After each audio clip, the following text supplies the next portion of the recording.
Join Lizzie Rose, Tayil Gasuk, and Gabriel Llewellyn-Ari as they come together to enlighten all sexual identities and shift the partnership paradigm.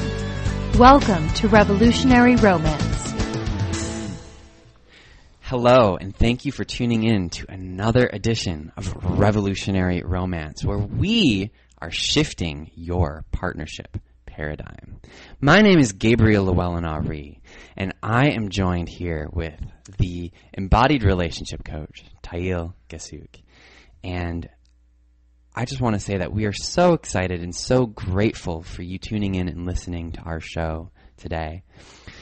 So before we begin, Tayil and I really want to talk about what our mission is, what our mission for Revolutionary Romance is. And so, Tayil, I would love to hear what you have to share about that in regards to who this show is for, who we're doing this for, and why we're doing it. And we've talked about it before, but we're going to share it with you now.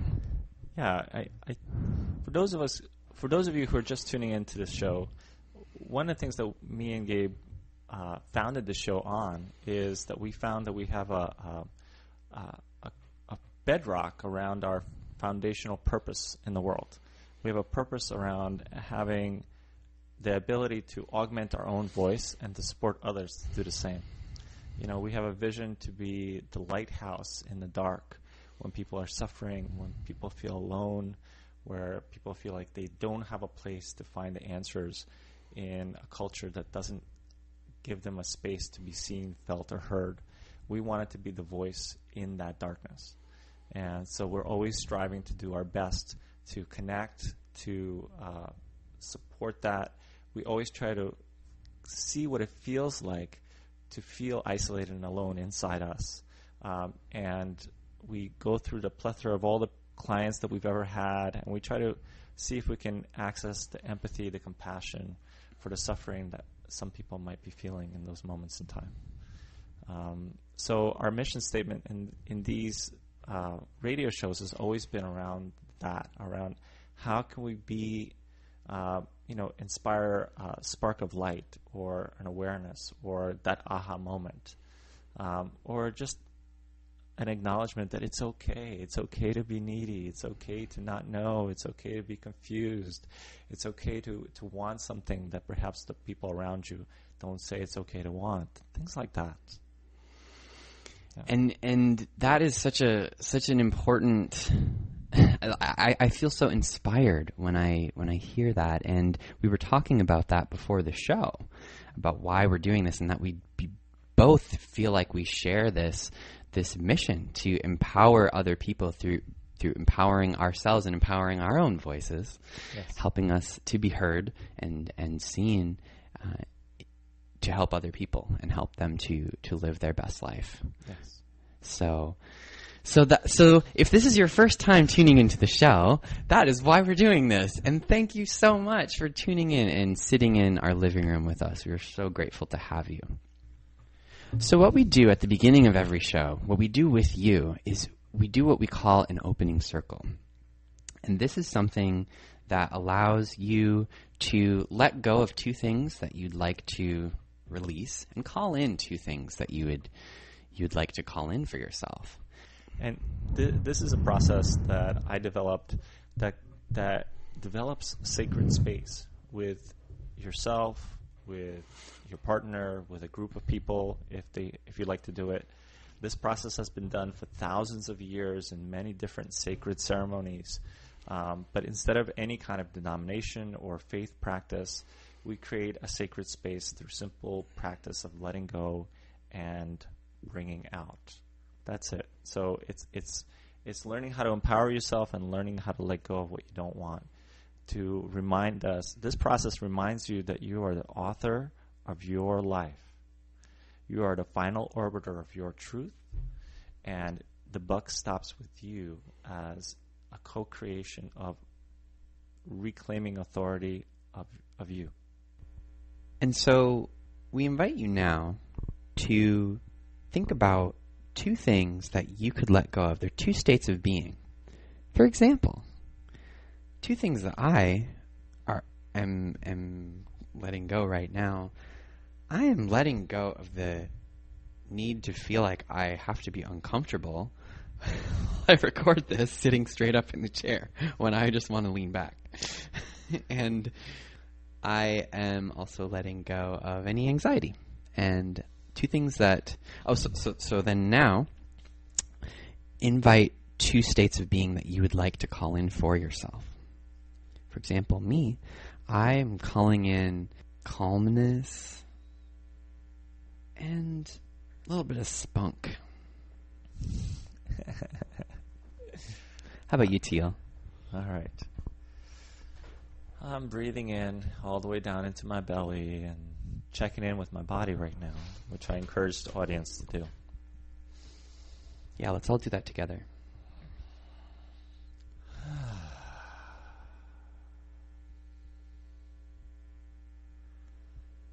I let go of tension in my body. I let go of general worry and angst. I bring gratitude and insight. Amen. Amen. Oh. That's such a great little technology that you created. And it's so simple. And what I loved in one of your workshops that I attended, you said that obviously you can do that anywhere. You said, imagine going into a room full of people, Yes. doing that first, maybe if you're anxious or if you're scared or whatever you may be feeling. Imagine doing that first and seeing how different your experience is because you have changed it. And Yes. I loved that you reminded those people that on that day. And I also want to share that with you, the listener, you, our listener, that you can do that at any moment. It doesn't have to be just when you listen to our show, but any moment can be a moment of change. Right? Yes, this Right. opening circle is an example of a technology of connection and being more empowered around your connections, being more present around your connections, and creating more of a communal space when you do have those connections with other people. Mm-hmm. Most people are not present and accounted for as they connect. Yeah. And by letting go of the things you don't want and bringing in the things you do want, you become more present and accounted for in that interactions. Mm-hmm. You have more eye contact. Yeah. It's less of a anxious turn on or like, oh, I wonder if that person's attractive. And there's more of a presence, meaning presence, which creates more of a sacred space. Yeah. The space is sacred here on Revolutionary Romance. All right. So, I'm so excited for our show today. Yes. We've got some really interesting things that I'm really excited to be learning right along with you there listening. Me too. And some of the things that we're going to be talking about today, we're going to be talking about the masculine-feminine inner dynamics of who we are, which that's fascinating right there. We're also going to be talking about a technology that Teal developed that helps to shift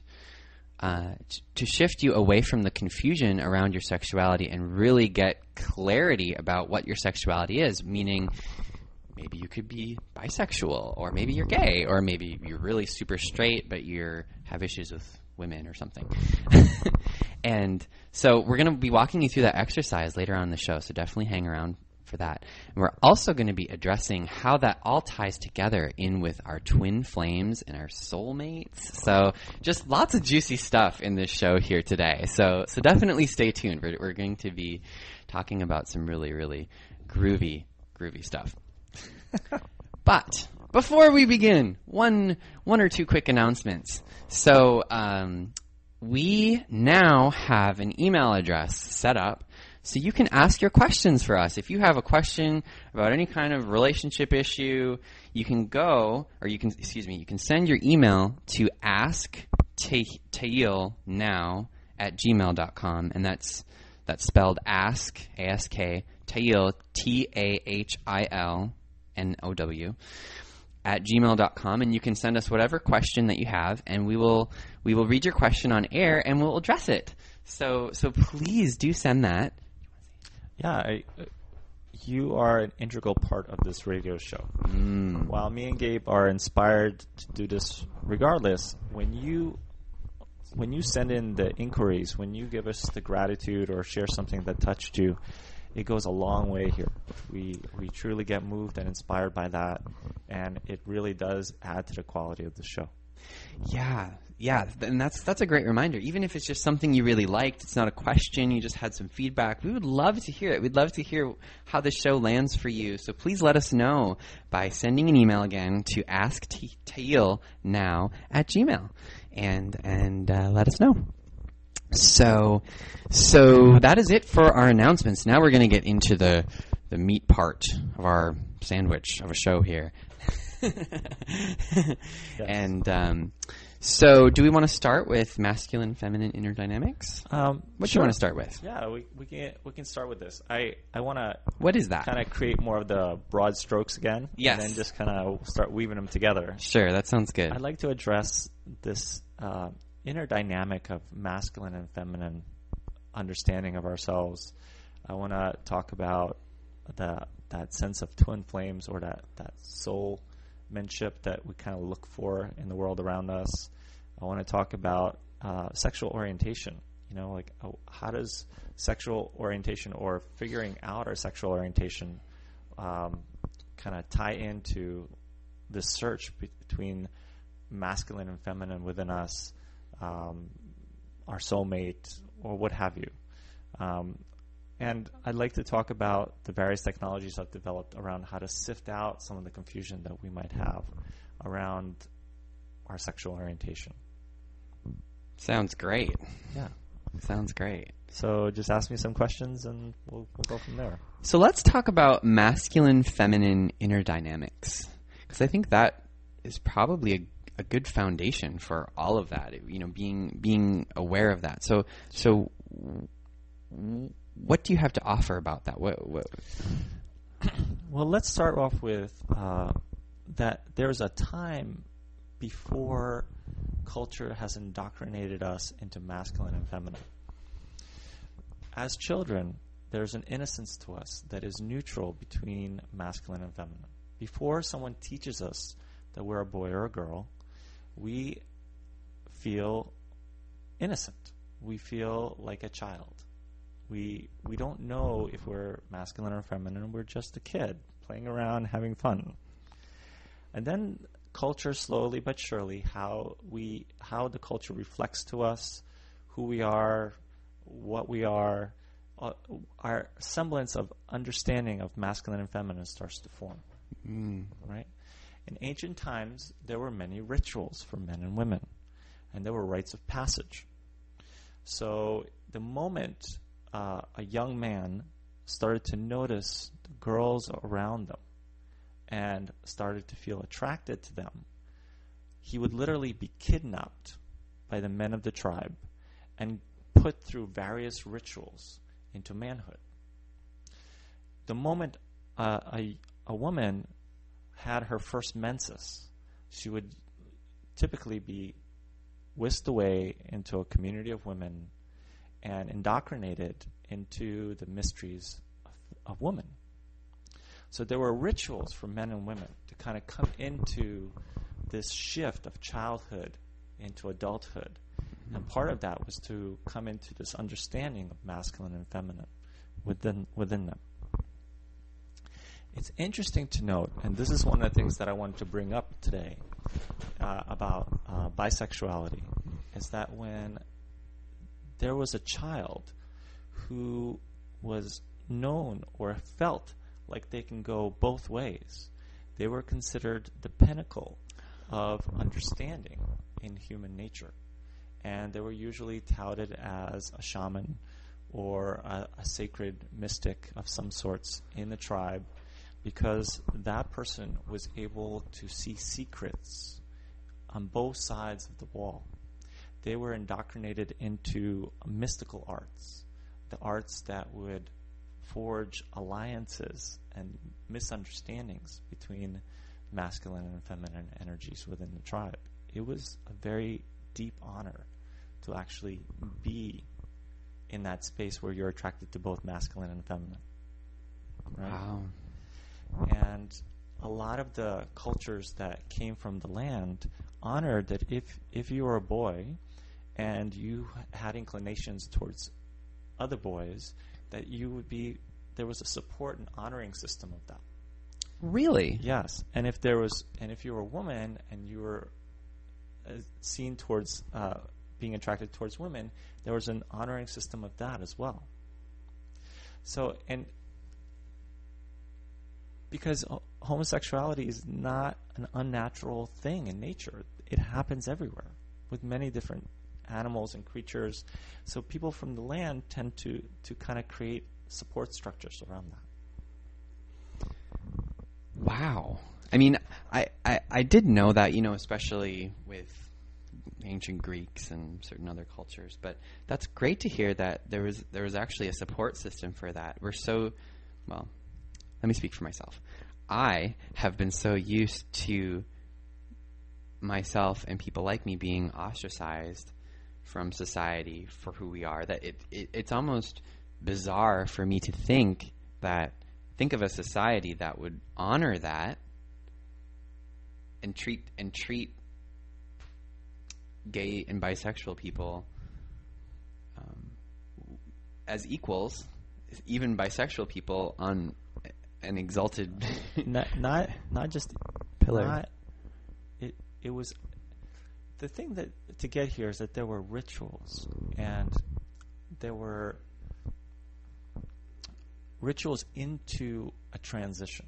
There was a ritual for men to come into manhood. There was a ritual for women to come into their feminine, and there was a ritual for people who found attraction towards men. If you were a boy attracted to men, there was rituals for that. Specifically? Yes. And if you're a woman attracted to women, there were rituals for that. And if you're a man or a woman who was attracted to both, there were rituals for that as well.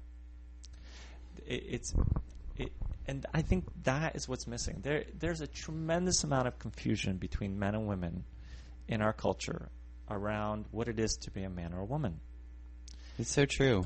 Add to this. So first of all, there's so much misunderstanding between men and women in our culture. Add to this dietary habits that screw up our hormones left and right. Men are more and more looking like women. Women more and more are looking like men. This is hormonal shifts, biological shifts that are happening in the food supply that we're putting into our bodies. That has an effect on your system. Add to this the cultural just toxic secrecy that's going on. The culture, it has tremendous amount of homophobic tendencies that locks people from actually seeing the complete picture of masculine and feminine as a whole. There's this kind of like a divide because patriarchy rules the culture we live in. There's not a yoking. There's more of a separation or sifting out. So there's a lot of pain, there's a lot of suffering, a lot of confusion about masculinity, femininity. There's a whole different language that the culture teaches us between masculine and feminine speak.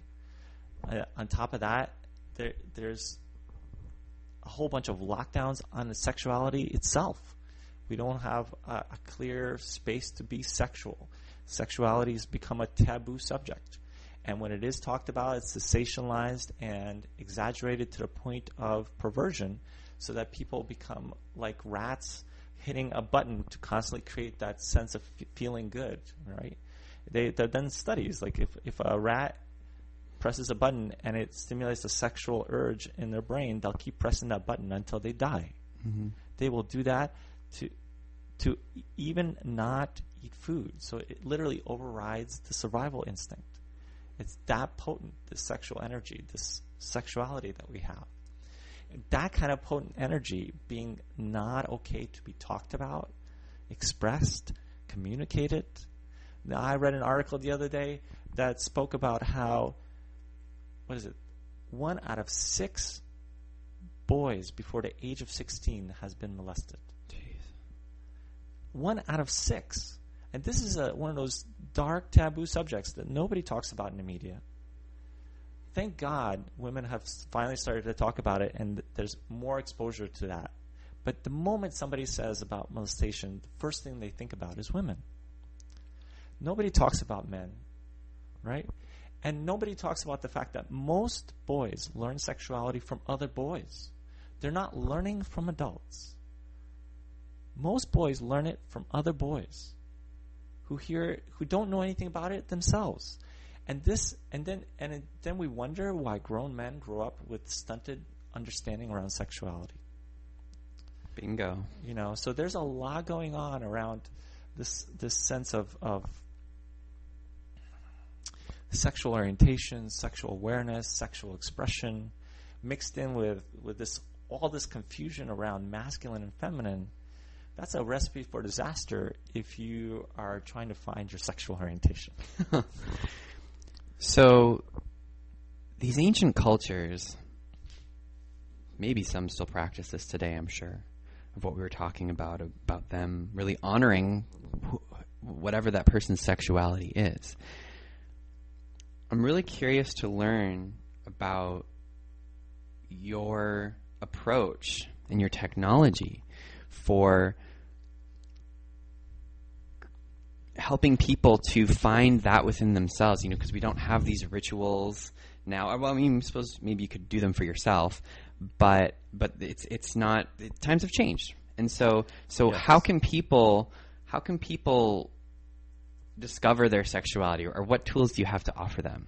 All right. Well, let me start off with this. Just because something was honored thousands of years ago doesn't mean it's relevant today, but it has some clues and some things for us to understand. Like in ancient times, one of the rituals in the Native American culture, or the more land-based cultures, where they honored the elements around them because they needed to survive through it. One of the rituals for manhood is they would take a young boy the moment they noticed that they were attracted to a woman, and they would literally kidnap him from the women who raised this kid, and then they would put him in pits of fire ants, where the whole body would just be almost to the point of death, massacred. And then, so the kid would experience tremendous suffering, and they would literally kill the boy, right? Oh. And then right at the brink of this intense suffering, they would blow hallucinogenic up the nostril of the child, and then the child would have a vision. The suffering would induce the face of the shadow within the child, and the hallucinogenic would open the gratitude. In a sense, a similar thing that we just did earlier, but in a very visceral, very dramatic way. I'm not saying that all of us as men should go out and get eaten by ants or blow hallucinogenics up our nostrils. Obviously, we can do something different, but there's something about men gathering with men and rediscovering what it is to be a man. There's something sacred that happens when men gather around each other to reclaim their masculinity. Something transitions. There's something potent when women gather with women and kind of transition into this space of understanding their own mystery, right? Mm-hmm. And there's something potent that happens when gay men hang out with gay men. When lesbians hangs out with lesbians. And there's something really potent when bisexuals hang out with other bisexuals. There's a kind of sacred reclaiming that happens in that moment. A kind of tribe is formed. An inquiry is made. And by its organic nature, something authentic and honest comes out, where there's a commonality of challenges, a commonality of breakthroughs. And with it comes the rituals that we're looking for. So that just happens naturally? It's a start. Okay. Well, I just wanted to just say it's a start to, like, if you're finding yourself, how we view ourselves often is through the communication that we have with others. By reflecting and communicating with others, we get to have an awareness of ourselves, right? Yeah. And the problem is that if you don't fit into the culture that's reflecting back to you, and you feel like an alien in the culture that you live in, something feels missing in your transition of coming into yourself. Men need to have a space to hang out with men, where there's a languaging, a learning, a mentorship that happens. Women need to be able to learn how to hang out with women, where there's a mentorship that happens. Gay men need to be able to learn to hang out with other gay men. Women who are into women need to be able to hang out with other women. And if you're into both, you need to be able to hang out with other people who are also into both. Chances are they've gone through something that you might not, and vice versa. There's a support structure that can happen there that will not typically happen in other cultures. It's a culture in itself. Right? Yeah. So that's the first thing. It's like, if you're sexually confused and you're trying to figure out your sexual orientation, first look around, and the fact that you're even asking yourself about your sexual orientation, chances are you're not, what is reflected back to you in the culture that you're in is not necessarily who you are. So it's about learning how to find a culture that reflects back more authentically, a culture that you resonate with. Find your culture. You gotta find your culture. Yeah. So that's a first step in that direction. It's just, and typically cultures have what I call pseudo rituals, which I want to reclaim back into more authentic ritual practices. A pseudo ritual would be like a young man going to college, or going from college to his first corporate job. These are semi rituals that don't really fully embody the human being. They kind of embody a certain parts. This is why sometimes as we grow older, we evolve some things, but other things get stunted because we never had rituals for that. So I think it's a responsibility for each culture, no matter what culture, whether it be a culture of men, culture of women, culture of bisexuals, culture of gay men, whatever, that each culture comes up with an honoring of the whole human being within it, and has a ritual of transition between immaturity to maturity within it.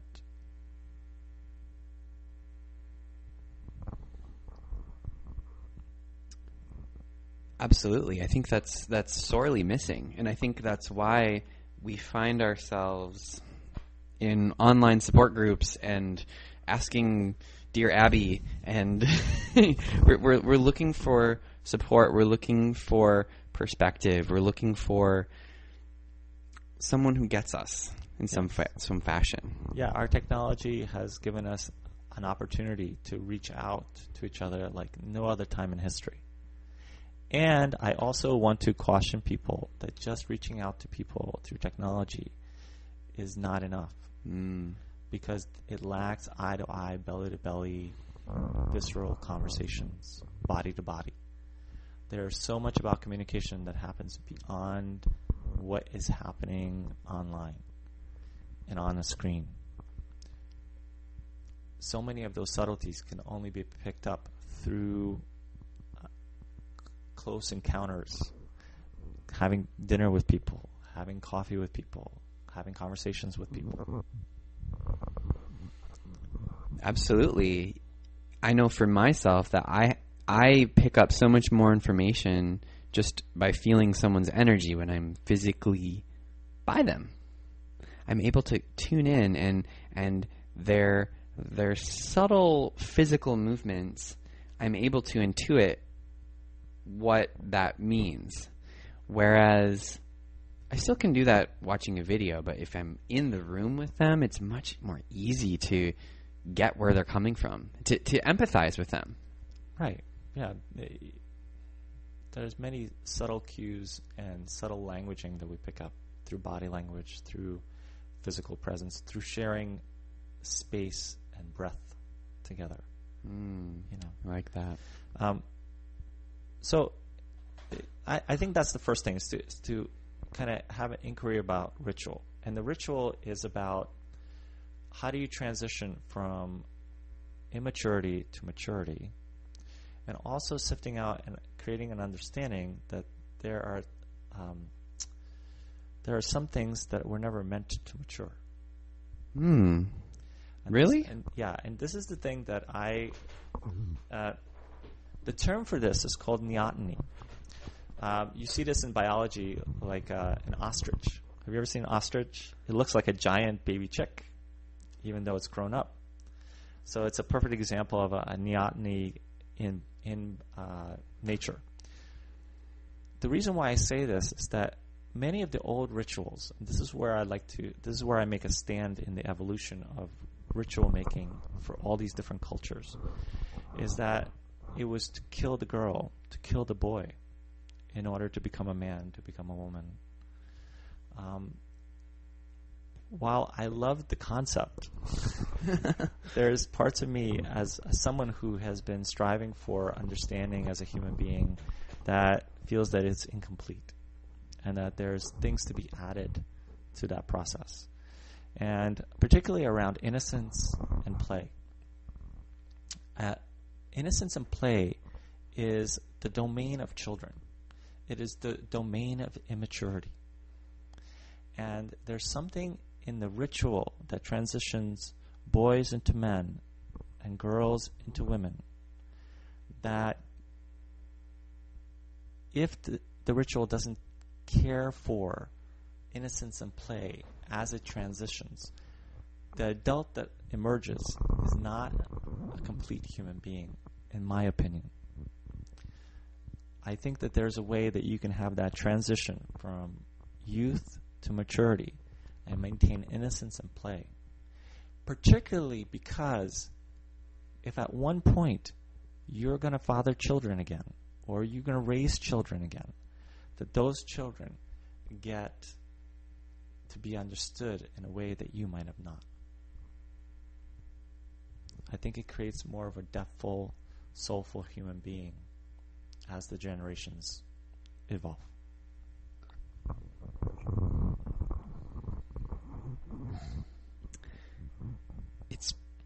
It's interesting to think that a good majority of the people in the United States have not done that. It's interesting for me to think that I myself feel like I could really benefit from that I haven't fully had that shift for myself. And it's I can feel how important that is. Yes. And it makes intellectual sense too. Like I want to be an adult. I want to grow up. I want to do these things that are. I'm ready for that. But there is still this part of me that has remained stuck or has not blossomed. Yes. And that's the sad truth of it. When we enter into the culture that we're trying to understand ourselves, there's usually a lack of mentorship, a lack of tutelage or guidance that helps people come out on the other side, and so I would start with that, like that sense of understanding that there's a ritual. There are key rituals around major transitions in people's lives. Because of the subject matter today, we're talking about the ritual of what it is to grow from a young person into an adult. And part of that going into adulthood has a lot to do with your sexual orientation and your identity in the world, right? So this whole thing about men and women being confused, there's not a rites of passage that a lot of these men and women have not taken, right? So we have a lot of parents who have never had their own rites of passage, trying to raise kids who don't have their own rites of passage, and over time it's just become so much confusion, so much misunderstanding, and a longing that comes along with that. There's a strong longing. The confusion is fueled, the suffering in that confusion comes from the fact that there's a strong longing to mature. We all have a longing to mature, to grow up, to finally get it, but we don't have any role models around us to do that.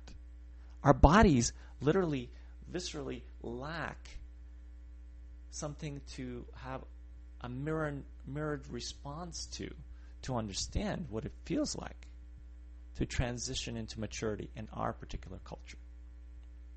And why am I saying this? Is because there's been a steady but clear rise in the culture of men to have a tribe of men. There's been a steady, clear rise in the culture of women to have, a sisterhood, a community. I think there's still a lot of work to be done on both ends of the spectrum.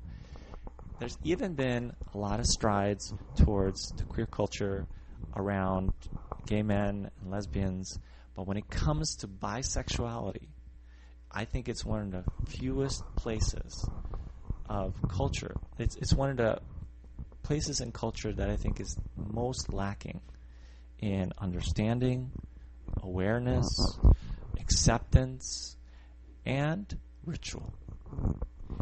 Absolutely. I was reading an article that you sent me about bisexuality, and this man was basically saying how he doesn't feel accepted by gay men. He doesn't feel accepted by women. He feels rejected in some sense. And for me, as a gay man, I've always really loved bisexual people. So it was interesting to hear his perspective, because that's not how I view bisexuals at all. And so it was really enlightening to know that they probably feel, or at least this gentleman for sure, was feeling like he didn't really belong anywhere.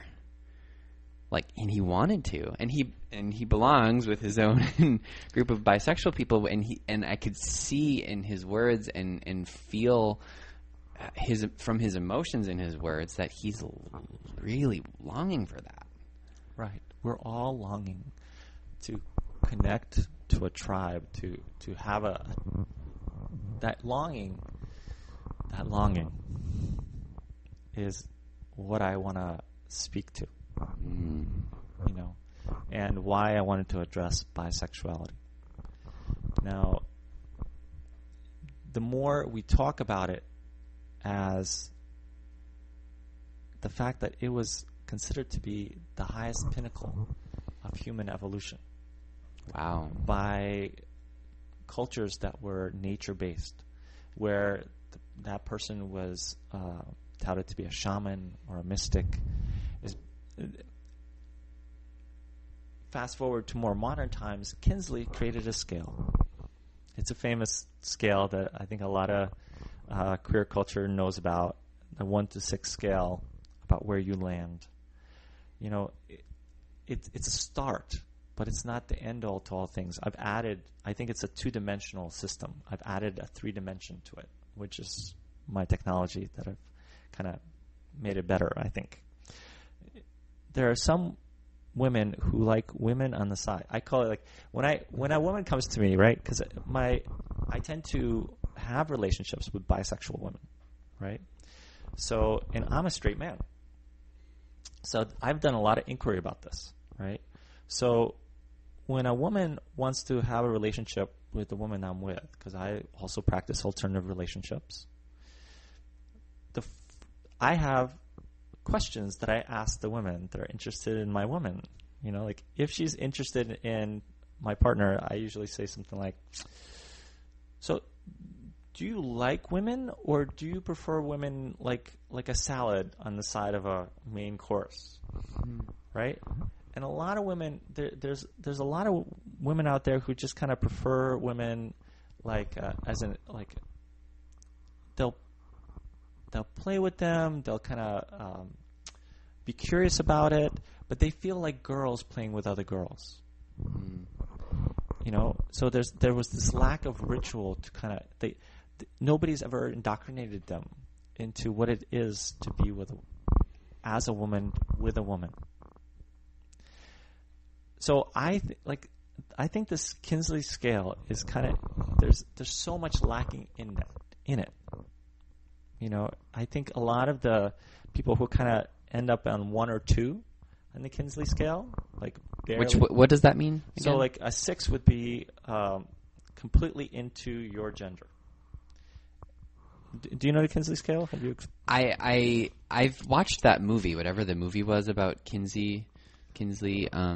But other than that, I've never really looked at the scale, so I don't know much about it. So 1 would be that you're a straight person, like you just don't have any thoughts whatsoever about the same gender. 6 would be you don't have any thoughts for anything other than your gender. And then that scale in between varies. Bisexuals, anything that's in between there is broadly considered bisexual. The closer you get towards the center, the more of a kind of suffering that I notice in bisexual culture, because you really authentically have a longing for both. But in the queer culture, there's this kind of, well, you're just experimenting. You haven't really found the fact that you're gay yet. And with the straight culture, you're just like, you're experimenting, but really you're straight. Their way is always right. My way is always right, and, quote unquote. And it always lands to the same thing I found as a relationship coach, that narcissistic thought is the greatest downfall and the precursor to all suffering. We think that somebody else has to be just like us. So there's this. So that's the two-dimensional thing. Like there's this. You can lean more towards men or more towards women. So I hear things like, I love having sexual experiences with women, but I can only have relationships with men. Or I hear like, I'll experiment with men, but I can only have relationships with women. Does that sound familiar? Yeah. You know, so like there's a lot of swing there. So what is your technology? Is that the technology that you were talking about? Was the 3-dimensional? For me, this is the 2 dimensions. So the 2 dimensions of the Kinsey scale is that it has this, you go to the left or you go to the right, which way you swing, you know, very linear. Uh-huh. It's a start. What's missing is the vertical, right? We have a body, we have a mind, and we have a spirit. And that creates more of a complete picture. It's more holistically based if you add the body, the mind, and the spirit. For example, I consider myself a straight man. And the reason why I consider myself a straight man is that my phallus does not rise to other men. If I see a good-looking man, I can notice that that's a good-looking man, but my biology will not respond, right? Most men don't even give themselves permission to even go there to see if that actually happens or not, right? Like, because there's so much lockdowns and taboo about like experiencing that. Mentally, I'm bi-curious. What that means is that culturally, I'm not conditioned just by a box of what masculine is. I have a capacity to speak with women and men on a more equal dialogue. I know I can, because as a coach, I translate man talk into woman talk into man talk. Culture trains men and women differently around vocabulary. And I feel that it's offensive to me and my psyche to be boxed in to what a limited version of what masculine is. I think I should have a full spectrum of vocabulary around emotions, around sensitivity, that my body should also have the capacity to have affection, right? Who wrote that women are allowed to be more affectionate in this culture and men are not, right? So it's like mentally I want all the privileges of masculine and feminine, right? It is something that I consider like a bisexual tendency in my mind, because I can have deep, intimate encounters with men and women, right? Hearing you say that really identifies within me that I'm like that too. Only that I register as a gay man. However, in my mind, just like you were saying, I feel like I can talk to men and I can talk to women in a way that is different with each. And I feel like I can very much connect and engage with them intimately, and I like that. And so that, for me, really answers the question that I've been having about myself. Like, I would wonder, am I bisexual? Because I would my brain would be in that place, so to speak, of being able to achieve and yearning for intimacy from both masculine and feminine. Right. But my body didn't. Right.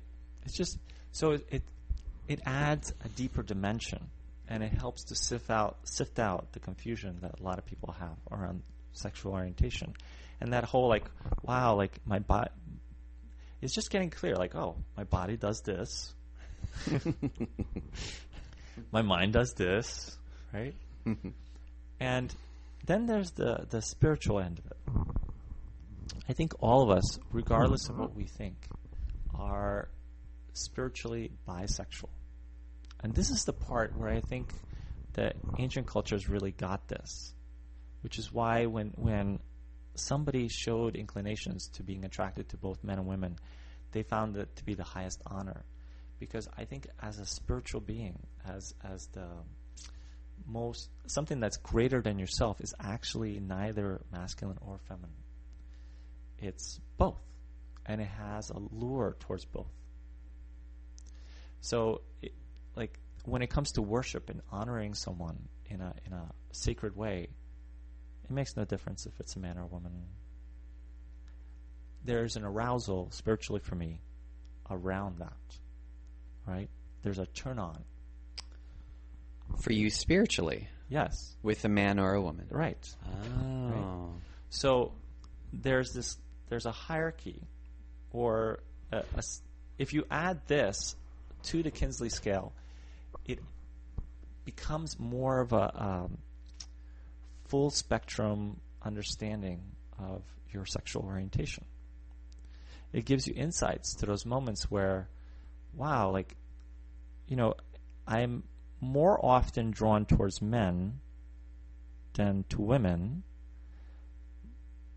but mentally I'm more drawn towards women than to men, and spiritually I feel like I can be with either one. So there's this, so all of a sudden you start to get this clarity. And relationships are more than just biology. Relationships are also the mind and the spirit. So it's about learning how to link all that up in understanding. Wow. That is really that really expands upon the Kinsey scale. Yes. That is really cool to think about those three different areas.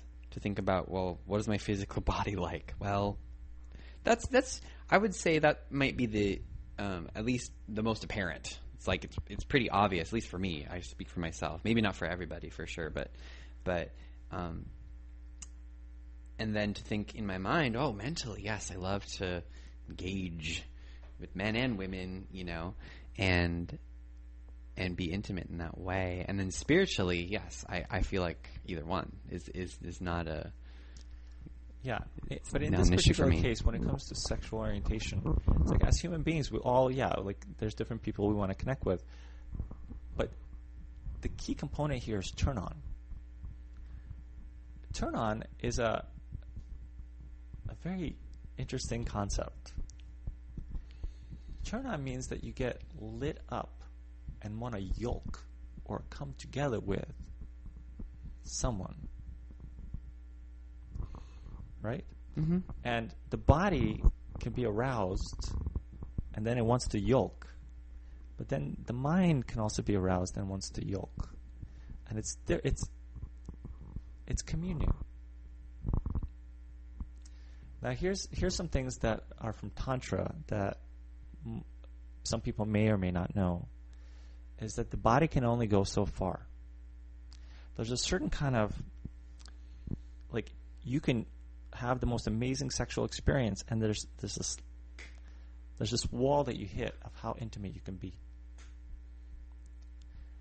Then you start getting, like, if you're just purely physical, no matter how amazing the lover is, there's only so far you can go. Then there's more like an emotional, mental level yolking, connecting, and there's only so far you can go there either. It's like you hit a wall. And then the ultimate communion or union is in that spiritual sacred space where two souls meet. And this is where the twin flames come in. And this is where that soul, what people talk about when they talk about soulmates, what have you, is this simple capacity of yolking soul to soul. That there's a turn on and arousal around the soul staying connected. Can you expand on that more? I'm just taking it in. Sure. So, like, it's the difference between meeting someone for a day, meeting someone for 6 months, or meeting someone that you know is going to be there for the rest of your life. It is when you meet, and by the way, my experience of it is that it's a lot more than just one person, and it happens more often than most people think. But most people don't have the eyes or ears or senses to hear it, feel it, or see it around them. And it has a sensation of feeling like you met an ally. And it also has a sensation that there's a kind of getting you on a very depthful level that's not necessarily intellectual or emotional or physical, but just it's somebody that gets you behind all that. There are these moments in time when you are alone with yourself, 2, 3 o'clock in the morning, or what have you, where you just feel like you're you with you. That feeling happens when you meet someone and yoke with them on a soul level. It is a shameless vulnerability that has no end.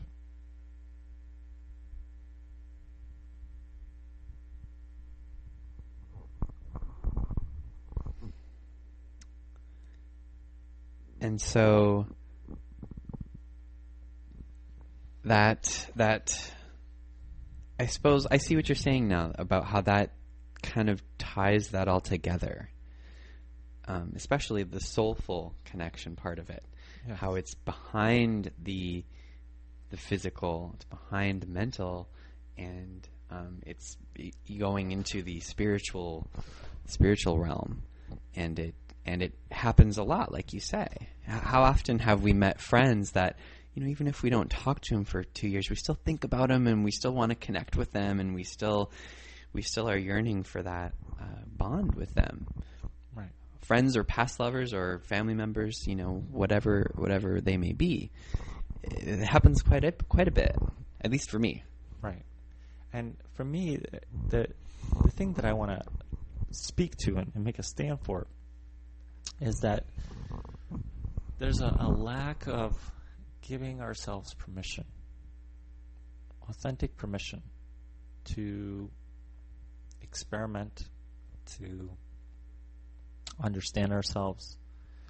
And a lot of it has to do with lacking cultural ritual in transition into who we are. as part of our culture. I encourage our listening audience to find its culture. Go where you don't feel like an alien, and keep looking until you find your tribe. Anything that keeps you from connecting to your tribe, to your culture, is the work that is imperative that you start working on. Because that way, well, there's a lot to this, but in one aspect, you will meet people who are of the same physical attractive, not necessarily towards you, but towards that gender, so they know what experiences, whatever culturally that is. Yes. And you're able to bond with them mentally, maybe even on a spiritual level too. Yeah, it's like, and I want to stay on the topic of being bisexual because it's the topic that I want to stay focused and grounded on today. There's so much culturement around men and women of what we're supposed to or not supposed to be, that when you are a bisexual, you enter into so many different worlds that don't make sense, because you have your biology, then you have your culture. There's biology, culture, which is basically your mind, and there's the spirit that is outside of all that. Our culture, when people say they're confused around their sexual orientation, often what they're confused about is between culture and their body. Spiritually speaking, it's the most intimate part of who we are. Like, spiritually, we're so in it. The biggest challenge of our spirituality is because it's like a fish being in water trying to find out what water is. That's the biggest mystery of understanding your own spiritual nature. But when it comes to culture and it comes to your body, there's a kind of, if your body responds to men and you are brought up in a culture that says your body should not be responding to men, confusion happens. If you grow up in a culture of women and you're raised in a culture that says, hey, you should be turned on by men, and you actually have attractions towards women, confusion happens. So there's this lack of communicating, and there's this all or nothing kind of attitude, like, wow, if I had a stray thought of being attracted to this woman, does this mean I'm lesbian? Or wow, like if I had this stray thought of being turned on by this man, or I had this dream that I made love to this man, does this mean that I'm gay? Right? And I lead men's groups, and the first thing we talk about is homophobia. And we talk about that we need to get clear. We got to clear in this circle as a group of men. If you've been attracted to men, now you need to be able to have the courage to say it.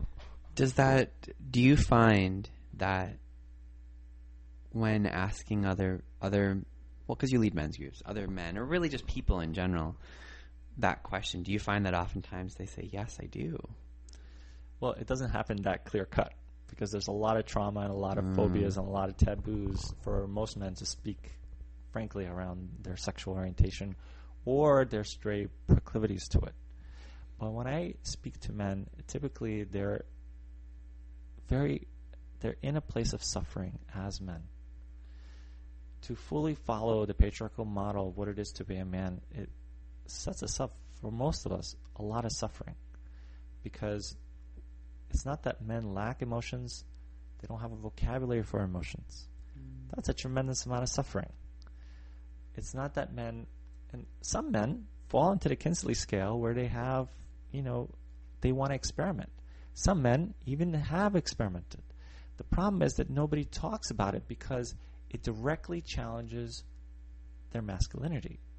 There's no place to talk about masculinity and speak about your experimentation with men and come out unscathed in the hetero culture. Because since they were little kids, the moment you had any kind of feminine expression, the derogatory term was, you're a girl. Right? And the moment that happens, you were literally beat, hit, shamed, ridiculed, to the point where it got locked up in the body and it became a toxic secret for you to even experiment or try anything. And this soup of toxicity is what adds to and amplifies the suffering and confusion of bisexuals. Welcome to the conversation. You're listening to the Revolutionary Romance After Show. The after show. Where we kick back and relax and just talk about our show that we just did. That was a really enlightening show for me, I've got to say. I hadn't ever thought about bisexuality in terms of spiritual, mental. I've heard you say that before. I didn't really know what that meant, though. So it was really interesting for me to think about that for myself. Yeah, I think very few of us actually just have the languaging to talk about it. And all I did was that languaging is usually found around holistic practitioners, and I just took, because I have such I'm a jack of all trades around holistic health, for me it was a natural link up, body, mind, spirit. That's classic work around holistic practitioners. Yeah, it makes so much sense.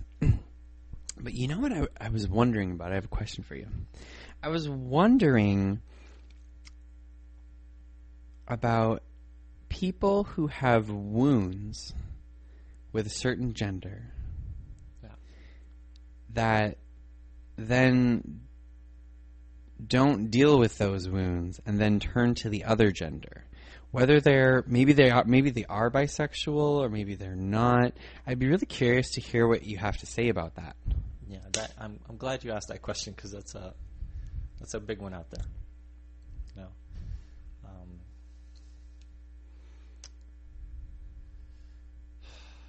As I've alluded to earlier, many of us have been ostracized, beat, or mishandled in some way, usually when we're young and impressionable, or have yet reached maturity, by the culture that we're around, simply because we don't feel like we fit in. It's like often the culture that we live in doesn't support something other than itself. So what ends up happening is that there's a lot of violence, a lot of put downs, and wounds happen. And sometimes there's a link up to that particular gender or what have you. And I see it often, because I find myself, why I have such a strong kinship with bisexual culture, even though I'm a straight man, is that I hover between the world of men and women, right? And I find myself having a lot of similar challenges, where, there are places when I can speak the language of women, but I honor the fact that I can't simply go there because I have a phallus, I have a penis. There's only certain mysteries that I can't. I can only go so far. Yeah. Right. Right. And I've met a lot of women who I felt a lot of pain from them, and well-earned pain about the culture of men. I had to go through a lot of sifting in my own misdealings with women. I remember there were times when I've gone through breakups with women where, like, I had to really do a hard stock and look about how is it that I'm harming women, and what is it their projection of the pain that they've gone through from one of the men, right? And this sifting out process is a tumultuous, soul-searching, heart-wrenching experience. That is part of the maturation process. You know, to challenge a wound in an opposite gender takes courage. And when you're bisexual, you're challenging that wound all the time. You know, there's a kind of, when I'm a man and I enter in a culture of men, and all of a sudden I show a spectrum of emotions that is not typically honored or accepted for men, I may have two responses. There are many, but I'm simplifying it just for the example.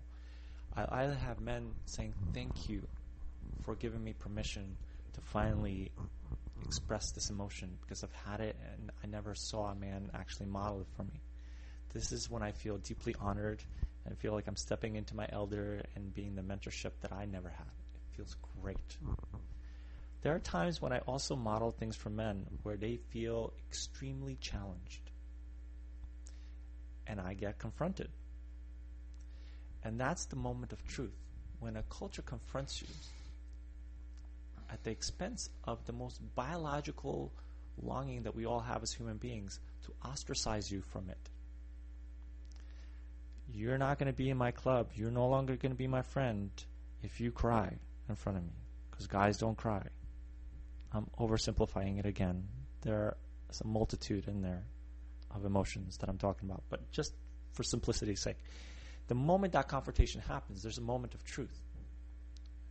You either dumb down, numb out, and say, you know what, I won't cry around you. Or you make a stand for something that's authentic as a human being and say, I appreciate you saying that, but you know, like, there's no doubt in my mind that I have a right to cry. There's no need to defend the truth. Right. There's this kind of like, but you have to, if you want to belong to certain cultures. There's a respectful confrontation that needs to happen. And if you didn't have the functions that you were raised with to do that, that could be a very challenging thing for you. There's a lot of people that are isolated because they don't have the courage to make a stand for something that they feel authentically that they have an expression in that doesn't necessarily fit the culture that they're in.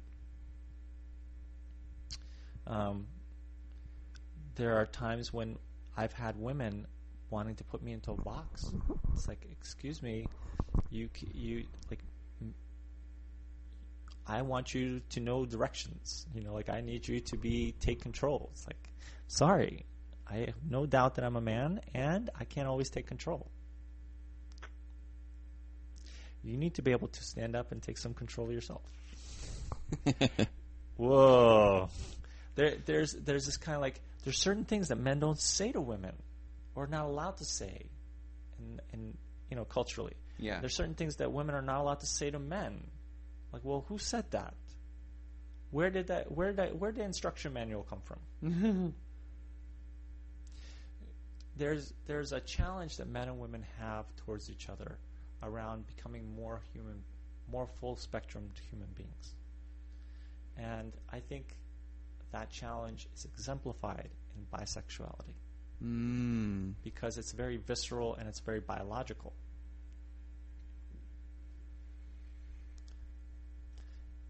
So, if there were... okay, I think you've answered part of my question. I actually don't think I asked exactly what was on my mind, but that was really good. So if someone may be bisexual, but maybe with a strong preference for men, let's say, right? And they have a lot of abusive relationships with men, and pretty soon they're like, I don't want to be with another guy. Oh, look, here's this really nice girl, and she's so sweet, and like, we have such a great relationship, but I don't feel that deep thing that I felt with the guy, even though he mistreated me and felt awful. I say this because I have a friend who's going through this right now, and I'm I don't really know what to do for them, and I can see they're in a lot of pain and like confusion because they have these wounds, and I'm not sure what to really make of it. And you know, I've experienced that a lot in the gay culture, not in my relationships, but with friends and with other people. For example, saying in their relationships, hey, I'm ending this. I don't think I'm that gay. Like, I think I would just like to have my same gender on the side, but not really my primary. Right. And that part, that, again, that goes back to dating, and that goes back to understanding. You know, this is why I became a dating expert. There's a lot of people that don't do dating well, and they end up in relationships that they shouldn't be in. It's learning that there is nobody. Some people know about the Kinsey scale. Some people don't. Some people have heard of it, but they don't really understand it. I encourage the listeners to actually look it up. What is it? How does it work? What is the scale? You know, and try out those like body, mind, spirit, kind of put it all together and start noticing who you are and how does this work in relation to you. And the more you start understanding yourself, the more you're going to start noticing others, right? You know, people have preferences. People look at what people get turned on by. Okay. You know, I've learned this the hard way. Why is it that there's a term that I use, like a salad on the side versus the main course, because I've had a lot of bisexual partners who are with me, and it's important that because of my alternative relating structure of how I relate, it's important that the women that connect to the women that I'm with has a language around bisexuality or in that culture. And a lot of women that are interested in me and my partner, that it's important to me that they honor my partner as much as they honor me. Yeah. So when I look at women, it's like if they want to have just sexual experimentation and so forth, it's important that they kind of like have a bond that's as precious as the bond I have with them. You know, that is met. Sometimes, like, I'm being transparent, and I hope it's okay.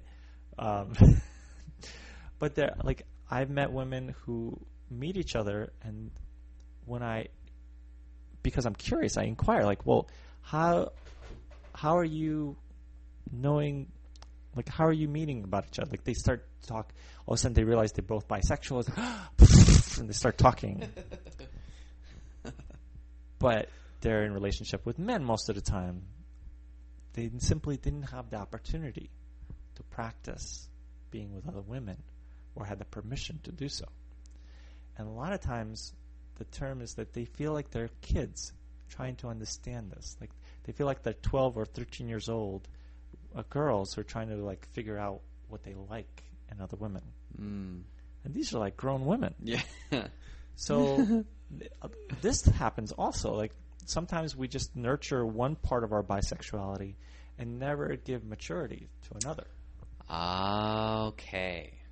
So would your response to someone who might feel like, you know, I am sexually attracted to both genders. Yes. And I do feel, I feel drawn to one more, like as far as life partnership kind of thing, and the other one is on the side. Would you say that maybe to look at that and maybe they haven't matured in that enough? Or what would you say to that? What I would say to that is we tend to grow what we focus on. So if you tend to be, if you're a bisexual person and you tend to be more with men than you are with women, chances are you're going to have more maturity around men than you would women. I suppose. You know, it's like it's just a practice. It's trial and error. It's like you have more facility around relating with men than you would with women if you're having more relationships with men. So I heard an interesting fact, and I actually don't. I mean, I don't know if it's true, and I don't know if it could ever be proven that it's true. But I heard this, and I thought it was interesting because I hadn't heard this for a while, saying that roughly 20% of all men have like a physical, to some extent, bisexual or gay, like attraction, same-sex attraction. Yeah. And what I read then, or what I heard, was that women, it's only 10%. Supposedly. This is supposedly like truly people who are physically attracted. Not maybe someone who has some wounds with a gender and is trying another gender on. Like, this is supposedly. And so, and like I said, I don't know if that's true or not. But what that brings me to is that I think there's a lot of, there's so much issues in our culture around male-male intimacy. Even just like you said, like, hey, I want to be able to like hug another dude and maybe kiss him on his forehead, like big fucking deal, you know. And I'd like to just want to say that about that. In the straight culture, that is often a very big deal. I know, but coming from you, I know I've heard you mention that, like you felt in your heart, like, hey, I just want to be affectionate. I'm going to send you a link, and maybe we can post it on next to this radio show or somewhere.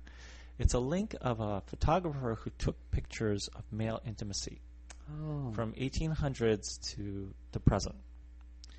And what is very profound in that is that before the term gay or queer entered the cultural vocabulary, men were a lot more physical in their intimacy.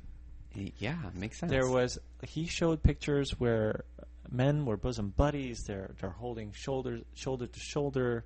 They were able to hold hands for dear expression. Like, there were lifelong friendships with men. They would hold hands together. He showed a baseball team in 1920s that were all just kind of like cuddled together, like in a cuddle pile. Wow! Right? Like, that's beautiful. And there's something about the entry into vocabulary of expressing queer that has affected the straight culture in a not so positive way. It has, and I think it has a lot to do with this inquiry of bisexuality or sexual orientation, understanding of ourselves. It's important that the queer culture knows the impact it had on the straight culture. Anytime we have our voice heard in the world, it impacts the world around us. Men have, it is the primary root lock of male intimacy. To simply start just by getting a man to acknowledge the fact that some men feel more attractive than other men. Like, male friendships happen. Like, think about friendships. They happen because somebody stands out to you. You like them. It has gotten to the point where if a man likes another man, they start to question their sexual orientation. Wow. This is the world of straight culture. This is important to get and to understand. And if you're a gay man and you're attracted to a straight guy who finds you interesting and is questioning his sexual orientation, that could become an issue. It's a red flag. Right. That's a big red flag. And even just hearing you speak earlier in the show about the different levels of intimacy, I realized that was what me and this other straight guy was experiencing. We did feel like this soulful connection with each other, and even a mental one, but the physical one just wasn't there. It wasn't working there. Bingo. Yeah. And it's important to that's where those steps really get clear. And on top of this, I'll tell you even further. In the straight culture, most men don't get to express their confusion or their possibility of being attracted to other men. Now, gay men, listen up.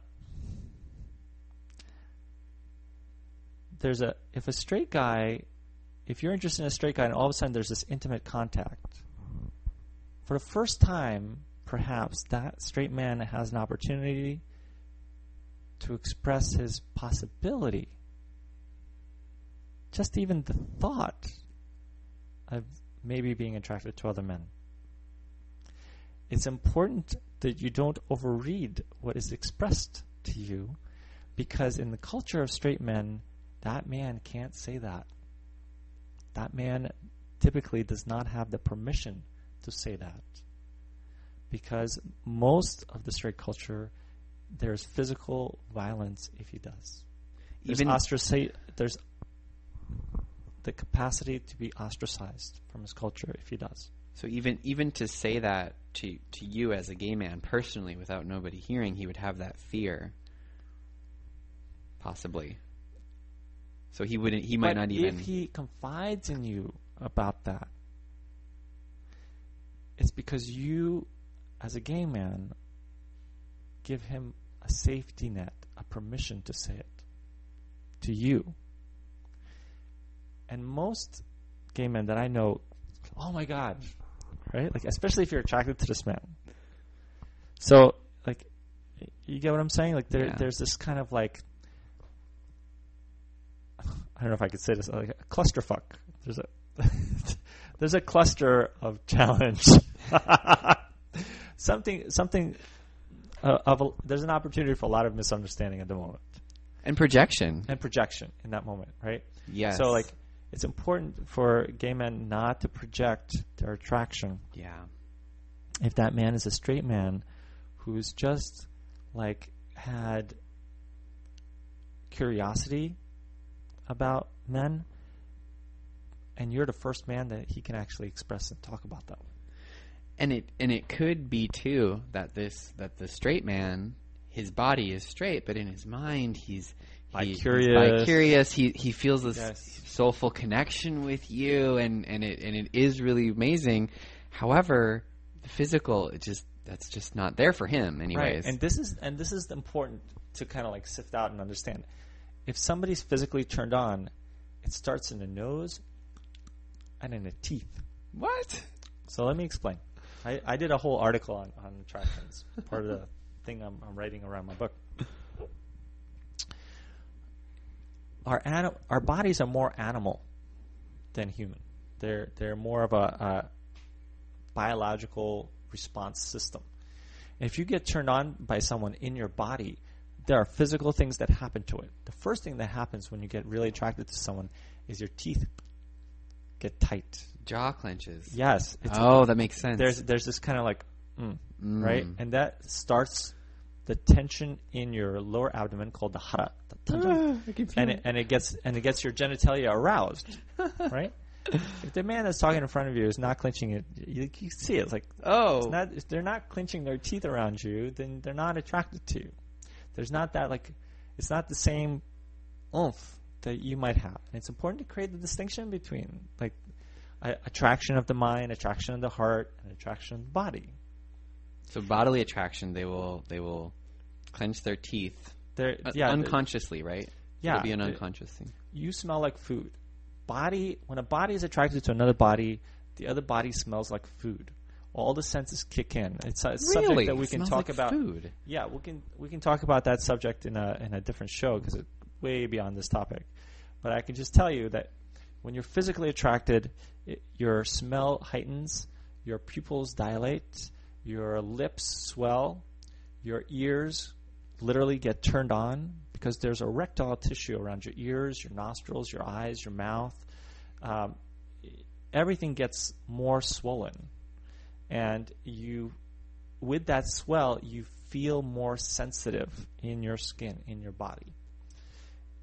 And there's this whole link up, right? The first thing you notice is that there's eyes meet eyes, and there's a smiting or a beauty that hits you in your eyes, and then you start to smell each other. There's a pheromone communication that happens through your nostrils, and then the nostril is the half the picture, the other half is the taste, and that's when the teeth clench, you see, because what you smell entices you, and the biting of what you smell grounds the attraction. This is usually when a kiss happens. You know, when someone smells to you like food, you complete it with a taste. Your lips are 200 times more sensitive than your fingers. Whoa. That is the first entry to taste. And don't even get me started about the tongue. You are connecting body to body. There's this like, and if the sound and if the taste, if you taste one another and it's complete, there's a sound, a primal sound that goes into your ears that activates a whole system of hormones of attraction. Your senses are potent things that get body to body biological responses. You literally go into heat together. Really? Yes. Wow. Yeah, and there's anyway, that's a whole different topic. Every time I talk about sex or body, people get really fascinated because this is not a culture that honors the body, which is why I'm an embodied relationship coach. It's good. A lot of things that we think are psychological are really biological. And that makes often, sense. and I would say more often than a lot of us are comfortable with, we have a blind spot around our body being attracted to another body. Talk more about that. What are some of those blind spots, or what does that look like? We don't notice, first of all, let's start with basics. Most people don't even notice when somebody's checking them out. Most of us don't even notice if there's anybody to check out. We don't lift our head off the screen long enough. We've lost the intelligence of having our bodies feel where another body would be a good fit or a match for us. We don't know what our turn-ons are in our body. We don't even know how to read the cues, let alone what the hell they are. It's very primal. It's getting back to our animal nature. It's about heightening our senses. It's about getting down into our flesh. It's about noticing that if you walk into a room, like different people stand out to your body gets aroused by that body. And literally walking up to it and see where how the arousal plays out. Like things like that, nobody talks about. But it is important to develop an understanding it. Yeah. And the thing is that with bisexual people, their arousal in their body, it doesn't just stop with one sex. They must be aroused so much. Well, there's more options, right? There's a lot of myths that occur across cultural divides. It's like all the stereotypes that straight people have about queer culture, and the queer culture has about straight people, like what we're talking about, that we're just unraveling all these mysteries or these mythos. Same thing happens with bisexual culture. I'm not bisexual, so I can't own it the way a bisexual person would. But I can tell you that a lot of the conceptions that I had about bisexuality have all been thrown out the window in my inquiry into that culture. I find my relating with that culture, I find people have incredible torment and suffering and have less capacity to be understood. People have less capacity to understand that culture than any other culture that I've come across in terms of alternative relating, or sexual orientation. I think we should have some bisexual people on the show. We should have a bisexual man and a bisexual woman to join us to just share their experiences. We can do a whole other show on bisexuality. Yeah, because it's an important topic to note, and especially if you consider yourself gay and you've experimented with the other gender and what that was like. And because a lot of times bisexual people choose they are forced to choose Mm-hmm. because they cannot find the culture that accepts them. And that is wrong.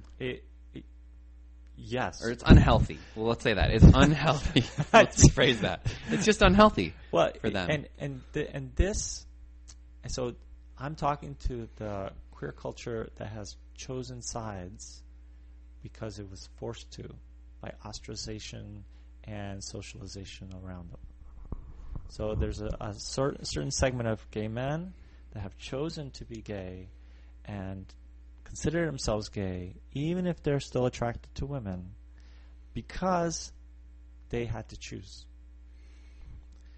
And there's certain, women who've done the same. Yeah. And it's like, some it's because it's easier, some it's because of the wounds that we talked about earlier, and some it's because it's easier to identify with something that's already accepted versus around you versus trying to constantly confront. It's incredibly, it takes a lot of courage, a lot of stamina, a lot of strength to stand up for something that is culturally not accepted. Yeah. It's kind of like being on the front lines a lot. And this brings me to an interesting thing that I've noticed in the queer culture that you and I have talked about in the past, and that is, well, if the lockdown in men is homophobia, right? And the lockdown in women is being a slut or a bitch, I think the lockdown in the queer culture is the bisexuality. I think there's something about that where it's like there's not it's often I hear that as if someone says they're bisexual in the queer culture, often they're saying that they really haven't made up their mind yet, that they don't really fit in. Like there's not a real acceptance, not a real honoring, and it's done. There's a lot of derogatory statements that are made in there around that. There might be some on the surface, oh, that's great, that's wonderful, but if you really start to develop a relationship with them, that's when all the biases come out. That's where all the isms come out. And this is what I want to make a stand for in the show, is that this acceptance, this honoring of the dual nature. And that's such a good point, because the gay culture is just perpetuating onto others what was done to them.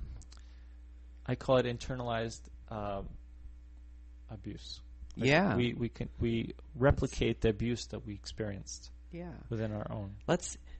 I just gotta say, it's 2012, people. Let's end the cycle. Let's stop it. If you at all notice yourself doing that, really take a look at that and look at where you have received that and honor that and work on it somehow and move on, because we're ready for a new golden age here. Don't be holding us back. And I say that with the utmost compassion too, but really it's we don't have time for that anymore. We are evolving at such a rate now. We don't have, in my opinion, I'll say that. In my opinion, for me, there's no excuse for myself to be like that. There's no excuse for myself. So I guess sometimes I project it onto other people, but that's but that's what I hold for myself. That hey, if I want to live my life purpose, if I want to do all this great stuff, if I want to have radio shows and stuff, I can't be held back by limiting beliefs that I know aren't true. They're just not. Right. And just it's all about opening. It's about opening the dialogue. It's about investigating. And I would encourage the queer culture to investigate bisexuality in itself, and make room for that, the experimentation. Just because someone is experimenting on both sides doesn't mean they're trying to figure out if they belong to one side or the other. It just simply means that they might have preferences for both. Very few people in the bisexual culture come out of it unscathed without making a choice. This is huge, and it needs to be understood in the queer culture that how are you contributing to the inability of bisexuals to stay at choice? Yeah. Especially when it comes to partnering and relating with them. Like, imagine for a moment that you fell in love with a bisexual man. Just take a moment.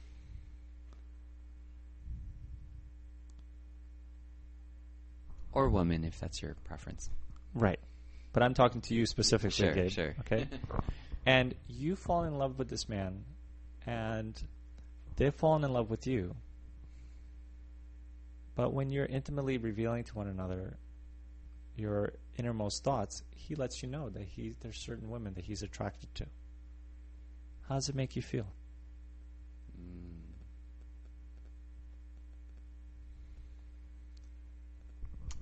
Yeah, that is good. It really does bring up stuff. Yeah, because if he were to just say to me, "Oh, I'm attracted to other men," like, okay, really not that big of a deal, right? That's to be expected. However, when it's women, there is something there. It's really weird. I've never actually imagined that scenario, and it's never happened to me. So it was really interesting for me, even just what I said a few minutes ago, to now feeling like, well, that I would need to talk to him about that. And I would have some things to share, and I would probably have some things to work on. I would be committed to working on them and not having it get in the way of our relationship, though. So, but that's very interesting, right? And there lies the rub for bisexuality in the culture, in the queer culture. Even though LGBT,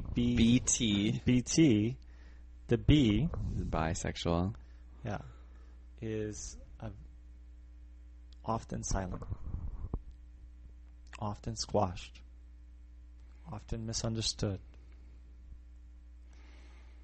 I'm really curious. I really want to get some bisexual people on this show because I would love to hear their perspective and have them share their thoughts on some of the things that we're talking about. But yeah, that definitely would come up for me. That's very interesting. And you're not the only one. I mean, I showed that example because a lot of us get it on the intellectual level. And even in surface dialogue, people will say, "Oh, you're bisexual, wonderful." But the moment it gets real, the moment there's relating involved, the moment you get vulnerable with each other, that's when the biases come out. That's when those isms come out. Well, I think for me what would come up is I would have a fear of abandonment. I would have a fear of, well, maybe he might prefer women over men, therefore he's going to leave me. Right. All this stuff comes up. It's like,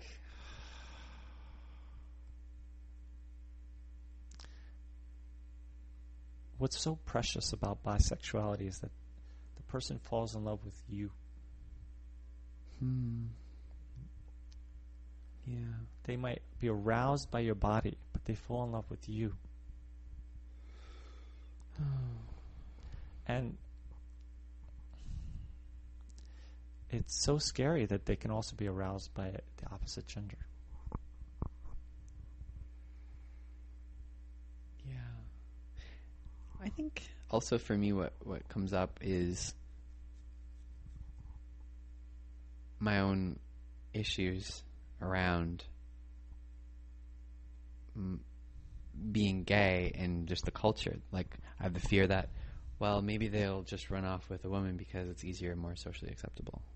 Right. All those demons. All those come things. Up. Yeah, all those things that's deep down in there that if someone was gay, it's like they're dealing with the same thing I am, so we wouldn't even have to think about it. Right. Which is why I brought up all the different challenges that bisexuals go through. so that there's a empathy and hopefully an understanding that starts to happen in the queer culture. Because you might have men or women that you know around you that say they're gay, that you would have never suspected because you never opened up the conversation, or you never gave room to even ask. Because there's such a strong kind of pull towards solidarity. Yeah. And it's the same thing that happens with straight men around homophobia. I think that it's the same thing that's happening in the queer culture with bisexuality. Wow.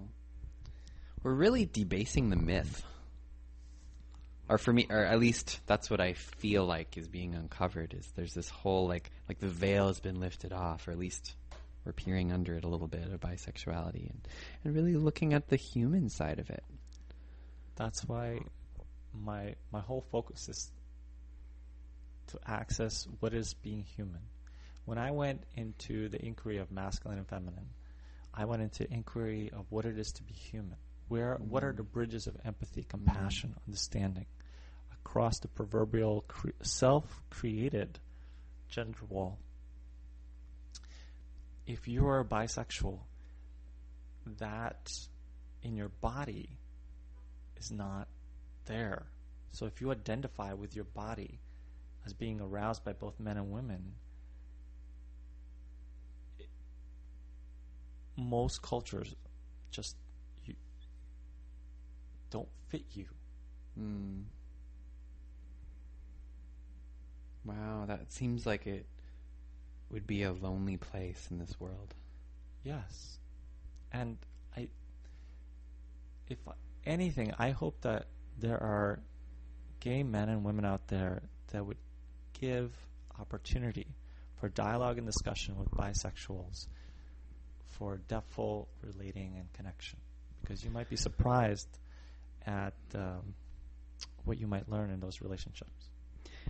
Well, since we have our new email address, if you have any questions about your own, well, really anything, but specifically, if you have any questions about bisexuality for yourself or for other people, or maybe you feel like you are bisexual and you'd like support, please let us know.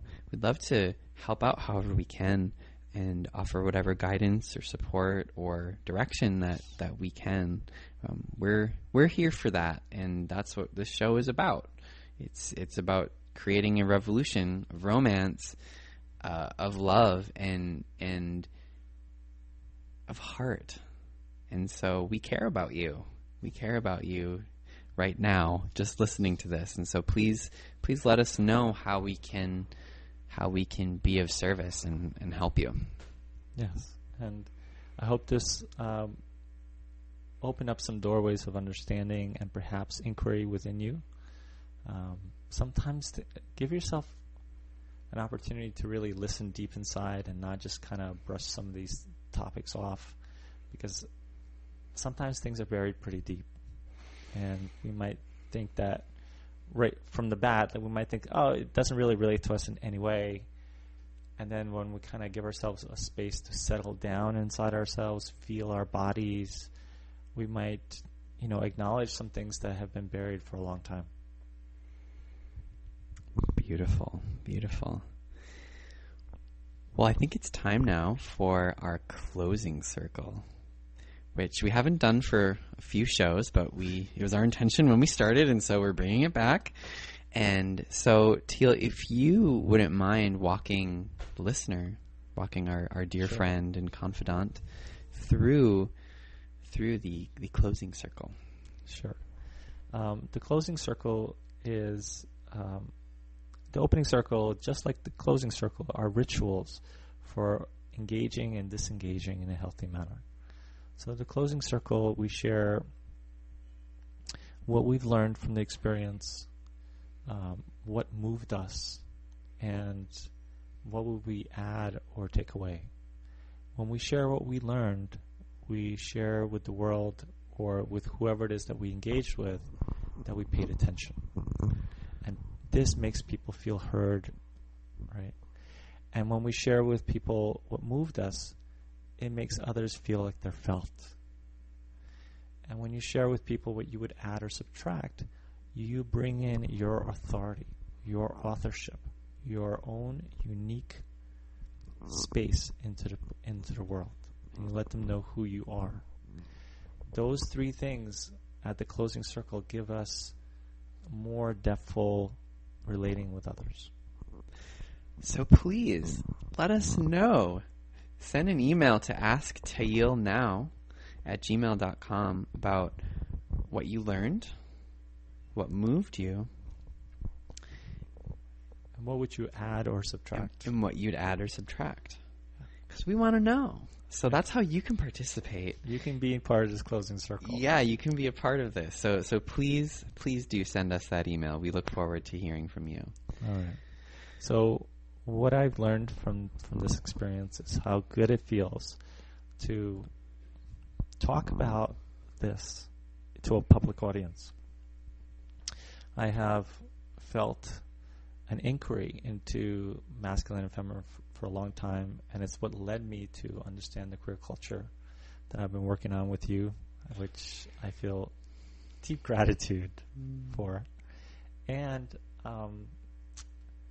I really feel passionately to support and to open a dialogue around bisexuality more often, particularly in the queer culture, because I find that it is often not a subject that I can talk about frankly with. So I am excited about that. And what I would add or subtract is I would add, as you've mentioned earlier, guests that we can interview so that we can enter into a more depthful understanding of bisexuality. Beautiful. Yes. Coming soon. Coming soon. And for me, my closing circle, I learned a lot. I think I've definitely learned that I have some very deep issues with bisexuality in regards to my intimate relationships, not with other people at all. So that was neat. I really was moved by your portrayal, your truthful portrayal of bisexual people. And I was moved by how we were talking about their humanness. And I would definitely add some guests too. I've been feeling that for a little bit. So yeah, but it was wonderful. And is there anything that you want to say before we wrap it up here to all our listeners out there? We learn from you as much as hopefully you learn from us. If you are a bisexual, if you identify as bisexual or think you're bisexual, I would love to hear some of the rituals that you found into coming into empowerment around that, so that we can share it with the rest of the world, our listening audience. Perfect.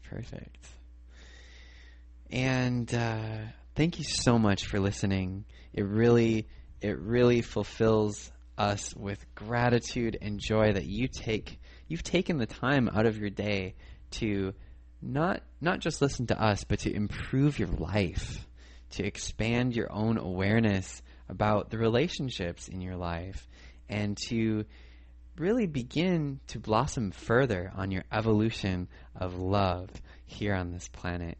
My name is llhewellyn-ari, and it was my pleasure being with you here today on Revolutionary Romance with our one and only embodied relationship coach, Tayil Gasuk. And my name is Tayil, and I want to thank all of you for coming here and for listening to us.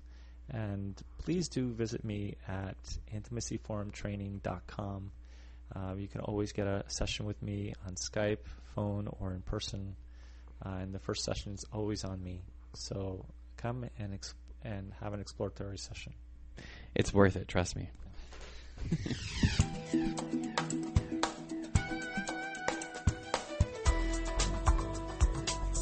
Realms Radio, where spirit rocks. Realms Radio is sustained by listeners like you. Thank you both for contributing your time as a listener and your financial resources. Every dollar you give comes right back to the station, allowing us together to bridge a deeper awareness and connection to all of life and all of humanity. We also affirm whatever amount you contribute comes back to you tenfold in a multitude of miraculous ways. Thank you for your generosity and for supporting Realms Radio. Would you like to receive empowerment, help, and healing from heaven and the angelic realms? Schedule your one-on-one intuitive reading with me, Tana Newberry, the Angel Gal, and hear from all of your heavenly helpers and loved ones in spirit. Whether you're seeking guidance about your career, your love life, your life purpose, or anything else that can bring you more peace and more joy, I am happy to help. Learn more about my services and how to receive a free consultation at my website, www.theangelgal.com, right here on Realms Radio.